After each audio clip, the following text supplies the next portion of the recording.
السلام علیکم ورحمۃ اللہ وبرکاتہ۔ آج ہم ایک ایسے جذباتی اور حقیقت سے بھرے موضوع پر بات کرنے والے ہیں جسے ہر وہ شوہر محسوس کرتا ہے جو اپنی بیوی سے مہینوں تک دور رہتا ہے۔ ہم بستری صرف جسمی ضرورت نہیں بلکہ ایک جذبہ ہے، ایک روحانی رشتے کی مثال ہے۔ جب شوہر دور ہوتا ہے اپنی بیوی سے تو نہ صرف جسم تڑپتا ہے بلکہ دل بھی اداس رہتا ہے۔ آخر اسلام اس بارے میں کیا کہتا ہے، اس ویڈیو کو آخر تک ضرور دیکھیے۔ تو چلیے بات کرتے ہیں ایک مرد کی، اس کے طریقے سے جانتے ہیں۔ میں ایک شادی شدہ مرد ہوں۔ اللہ نے مجھے ایک نیک بیوی دی ہے جو میری زندگی کا سکون ہے، لیکن روزگار کے سلسلے میں مجھ سے شہر سے دور ایک اور ملک میں کام کرنا پڑتا ہے۔ ہر دن ہر رات اس کی یاد ستاتی ہے۔ وہ صبح کی مسکراہٹ، رات کی خاموشی میں اس کی باتیں، اس کا ساتھ، سب کچھ آنکھوں کے سامنے گھومتا ہے۔ جب اپنے کمرے میں اکیلا ہوتا ہوں تو دل رو پڑتا ہے۔ اس کی یاد صرف دل کو نہیں جسم کو بھی تڑپاتی ہے۔ ہم بستری جسے ہم صرف جسمی تعلق سمجھتے ہیں اصل میں محبت کا اظہار ہے۔ ہر شادی شدہ مرد جب اپنی بیوی سے دور رہتا ہے تو ایک خالی پن محسوس کرتا ہے، نفرت کا نہیں، محبت کا۔ اسلام میں ہم بستری صرف جسم کا ملن نہیں بلکہ روحانی اور شرعی عبادت بھی ہے۔ نبی کریم صلی اللہ علیہ وسلم نے فرمایا، تمہاری بیوی کے ساتھ جسم کا تعلق بھی ایک صدقہ ہے، لیکن جب بیوی سے دوری ہو جائے تو کیا کرے؟ کیا ہر وقت اس کی یاد آنا نفس کی کمزوری ہے؟ نہیں، یہ فطرت ہے۔ اللہ نے مرد اور عورت دونوں کو ایک دوسرے کا لباس بنایا ہے۔ جب لباس دور ہو تو سردی محسوس ہوتی ہے، مگر اس فطرت کو نفرت میں نہیں، صبر اور دعا میں تبدیل کرنا چاہیے۔ جب ایک مرد دور ہوتا ہے اپنی بیوی سے تو فتنے کے خوف ہوتے ہیں، زنا کا ڈر، چھپ کے گناہ کرنے کا وسوسہ، شیطان ہر وقت حملہ کرتا ہے، لیکن اللہ نے ہمیں کچھ اسباب دیے ہیں: روزہ رکھنا، نظر کی حفاظت، استغفار اور ذکر، حلال طریقے سے بیوی کے پاس لوٹنا۔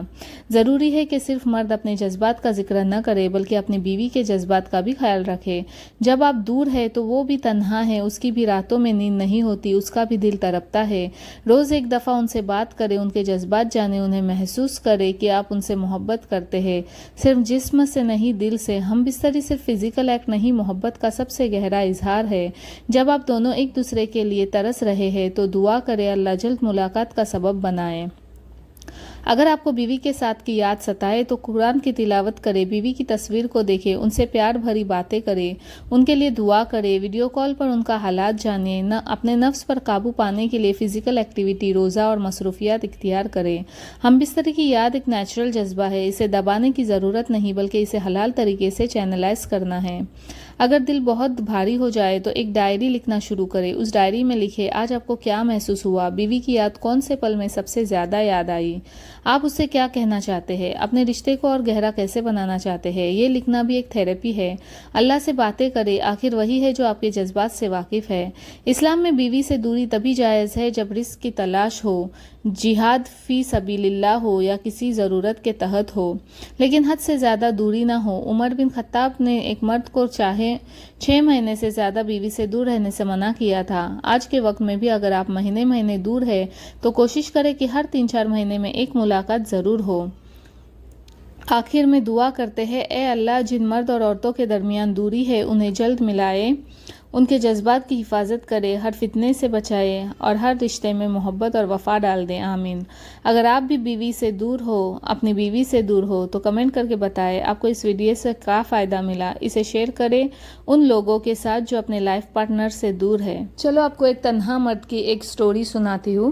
ارشد ایک IT انجینئر تھا۔ 2 سال پہلے اس کی شادی ہوئی تھی رابعہ سے، ایک حیا دار، سمجھدار اور پیار کرنے والی لڑکی۔ شادی کے بعد بس 3 مہینے ہی گزرے تھے کہ ارشد کو دبئی میں نوکری مل گئی۔ اس وقت پیسوں کی ضرورت تھی، اس لیے رابعہ سے وعدہ کر کے گیا، بس 1 سال پھر میں تجھے یہی بلا لوں گا۔ لیکن وقت گزر گیا، 1 سال 2 سال بن گیا۔ دبئی کی چمکتے شہروں میں ارشد تنہا تھا۔ رابعہ سے روز کال ہوتی تھی، لیکن ان راتوں کا کیا جہاں دل بھی تنہا تھا اور جسم بھی۔ ایک رات ایک لڑکی نتاشا، جسے وہ ایک کام کے سلسلے میں ملا تھا، اس کے واٹس ایپ پہ لکھتی ہے، "You are such a nice guy, wish we could chill sometime." Arshad پہلے کٹا کرتا ہے لیکن روز بات ہوتی ہے، دھیرے دھیرے نتاشا اس کے دل میں جگہ بنانے لگتی ہے۔ رابعہ دور ہے، نتاشا پاس ہے۔ ارشد ایک ویکینڈ نتاشا سے ملتا ہے، کافی، باتیں، مسکراہٹ۔ اگلی بار وہ اس کے فلیٹ پہ چلا جاتا ہے۔ شیطان کے جھانسے میں آ کر وہ ایک گناہ کا راستہ اختیار کر لیتا ہے۔ اس کے بعد گلٹ، رابعہ کا کال آتا ہے، وہ روتی ہے، "مجھے تیرے بنا نیند نہیں آتی، تم واپس کب آؤ گے؟" ارشد کا دل رو پڑتا ہے، وہ اللہ سے معافی مانگتا ہے لیکن جذبات اور نفس کے اس امتحان میں گر گیا کہانی کا انجام ارشد اپنے رشتوں کو چھپا کر جیتا ہے۔ رابعہ کچھ وقت بعد سچ جان جاتی ہے، رشتہ ٹوٹ جاتا ہے۔ ارشد ایک دن نشا کا میسج پڑھتا ہے اور دل پہ پتھر رکھ کر بلاک کر دیتا ہے۔ اس رات اتنا روتا ہے کہ سجدے میں گر جاتا ہے، یا اللہ میرے جسم میں آگ ہے لیکن مجھے حرام سے بچا لے۔ اس دن سے وہ روز رکھتا ہے اور پھر فتنے سے بچنے رہنے کے لیے مسجد میں وقت گزارتا ہے۔ ایک دن رابعہ کا میسج آتا ہے، گڈ نیوز، ویزا آ گیا، میں اگلے مہینے آ رہی ہوں۔ کہانی کا انجام: ارشد جیت جاتا ہے، اللہ اس کی صبر کا پھل دیتا ہے۔ رابعہ اس کے ساتھ ہوتی ہے جہاں جسم بھی ہے، روح بھی ہے اور محبت بھی حلال ہے۔ بیوی سے دوری ایک امتحان ہے، شیطان ہر موڑ پر آئے گا، لیکن فیصلہ آپ کو لینا ہے، جنت یا جہنم، دونوں راستے کھلے ہیں، ایک چوائس ہے، آپ کی زندگی بدل سکتی ہے۔ تو ملتے ہیں نیکسٹ ایسے ہی انٹرسٹنگ سٹوری کے ساتھ۔ السلام علیکم۔